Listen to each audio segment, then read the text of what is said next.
नमस्कार। माहौल क्या है में आपने अब तक अलग अलग विषयों पर अलग अलग जगहों से मुझे देखा है। आज मैं बिल्कुल एक नए प्रयोग के साथ आया हूं।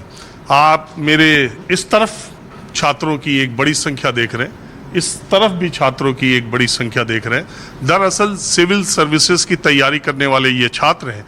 इनमें से बहुत ऐसे हैं जो अभी कुछ ही घंटे पहले या कुछ दिनों 2-3 दिन पहले ही सिविल सर्विसेज का प्रीलिम्स एग्जाम क्वालिफाई किए हुए भी हैं। और ये छात्र पॉलिटिकल साइंस और इंटरनेशनल रिलेशंस यानी राजनीतिक विज्ञान और अंतर्राष्ट्रीय अध्ययन के छात्र हैं।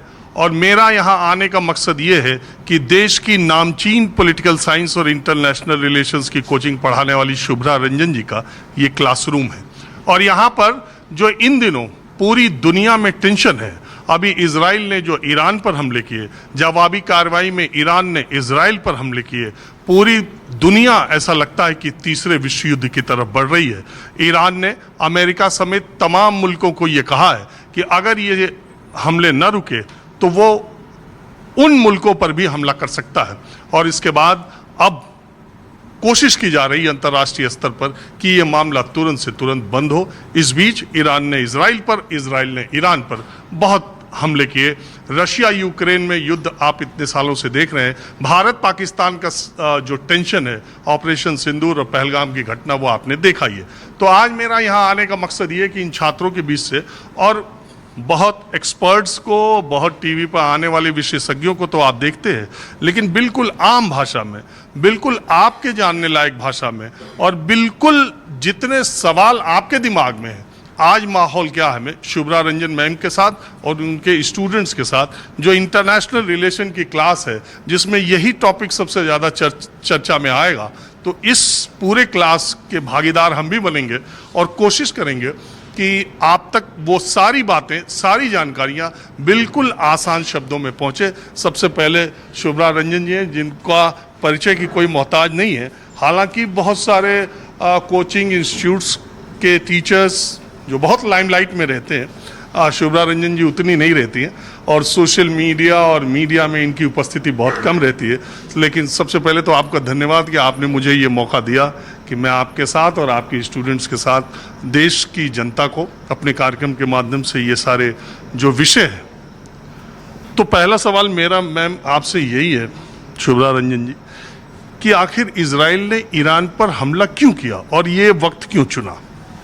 देखिए, इजराइल और ईरान, इनके बीच में एक तरीके का एग्जिस्टेंशियल इशू है, क्योंकि ईरान आफ्टर 1979 ईरान में हुआ इस्लामिक रेवोल्यूशन। तो इस्लामिक रेवोल्यूशन के बाद जो रेजीम की लेजिटिमेसी है, उसके लिए इनको इस्लामिक कार्ड बहुत इम्पॉर्टेंट है, जिसमें जब भी हम इस्लामिक वर्ल्ड में पॉलिटिक्स की बात करते हैं तो पैलेस्टीनियन इशू को एक कार्ड के रूप में देखते हैं। तो ईरान ने बहुत एक्सट्रीम पोजीशन ली, और ईरान ने ये पोजीशन ली कि they will not accept the existence of Israel, और दे वांट कि इज़राइल, उनका जो ऑफिशियल स्टेटमेंट्स आते हैं कि वो इज़राइल को नक्शे से हटा देंगे। अब नेक्स्ट है कि जो इज़राइल है, इज़राइल घिरा हुआ है लेबनान से। आपको जब भी इंटरनेशनल पॉलिटिक्स समझना है तो उसकी ज्योग्राफी को देखना होगा। तो ईरान ने एक एक्सिस ऑफ रेजिस्टेंस डेवलप की। पहली जो है हमस अपने आप में, जबकि ईरान एक शिया मुल्क है, फिर भी हमस जो एक सुन्नी टेररिस्ट ऑर्गेनाइजेशन है, उसको उन्होंने डेवलप किया। नेक्स्ट है जो हिजबुल्लाह लेबनान में है, और अभी हुतीज़ जो यमन में है। तो ईरान हमेशा एग्जिस्टेंशियल थ्रेट क्रिएट करता है इज़राइल के लिए। नेक्स्ट अगर हम देखें कि इज़राइल एक्चुअली है क्या, इज़राइल एक तरीके से अमेरिका ही है, यूएस ही है, बिकॉज अगर यूएस का सपोर्ट नहीं होगा तो मेरे अनुसार इज़राइल सरवाइव नहीं कर सकता। तो इंटरनेशनल पॉलिटिक्स में हम इज़राइल को यूएस का एक आउटपोस्ट के रूप में देखते हैं। तो ये एक पार्ट है यूएस और ईरान की पॉलिटिक्स को देखते हुए। तो वॉर अभी क्यों शुरू हुई? बिकॉज पिछले कुछ टाइम में यूएस की जो हेजेमनी है उसमें बहुत कंसिडरेबल डिक्लाइन हुआ, और ये एक तरीका है to gain their hegemony back. तो कई मतलब जब भी कोई एक घटना होती है उसके पीछे कभी एक रीज़न नहीं होता है, और हम लोग इंटरप्रिटेशंस करते हैं कि परहैप्स ये रीज़न होगा, परहैप्स ये रीज़न भी होगा, क्योंकि ईरान में रशिया के भी बहुत वाइटल इंटरेस्ट हैं। तो हो सकता है कि यूक्रेन रशिया की जो वॉर है उस पर किसी तरीके का दबाव बनाया जाए। तो जब भी आप देखें, मेरे हिसाब से इज़राइल को आप यूएस के फॉर्म में ही देखें और यूएस की जियोपॉलिटिक्स के फॉर्म में देखें। तो 1979 से पहले वहाँ पर जो प्रो अमेरिकन रेजीम थी शाह की, 1979 का जो उनका रेवोल्यूशन है उसमें रशिया यूएसएसआर की भी भूमिका रही है।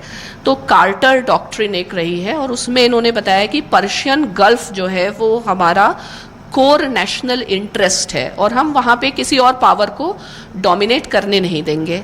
तो वर्तमान में अगर रशिया नहीं तो चाइना जो है वो मेडिटेरेनियन में अपनी भूमिका को काफ़ी बढ़ाना चाह रहा है।